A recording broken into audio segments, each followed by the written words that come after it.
సూర్యాపేట జిల్లా కోదాడ పట్టణంలో నిషేధిత గంజాయిని అమ్ముతున్న ముఠాని పోలీసులు పట్టుకున్నారు. ఈ ముఠాకి సంబంధించిన 7 నిందితులని పోలీసులు అదుపులోకి తీసుకోగా మరో 2 నిందితులు పరారీలో ఉన్నట్లు పోలీసులు తెలిపారు. నిందితుల వద్ద నుంచి 2 కేజీల 250 గ్రాములు గంజాయి, 2 బైక్లు, 6 సెల్ ఫోన్లను స్వాధీనం చేసుకున్నారు. నిందితులను అరెస్టు చేసి రిమాండ్కు తరలిస్తున్నట్లు పోలీసులు తెలిపారు.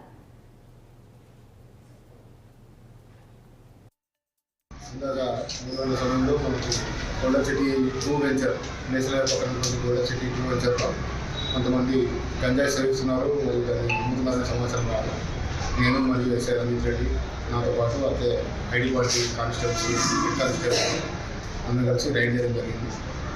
అక్కడ రైడ్ చేసినప్పుడు మొత్తం అక్కడ ఒక కన్స్ట్రక్షన్ అవుతున్న ఇంట్లో టోటల్ 7 మంది వ్యక్తులు గంజాయి సేవిస్తూ పట్టుబడడం జరిగింది.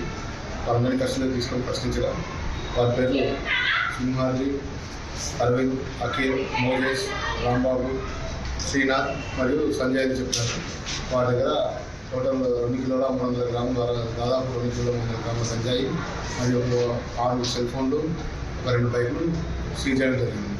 వారందరినీ కూడా ఈరోజు అరెస్ట్ చేసి రిమాండ్ పెట్టారు.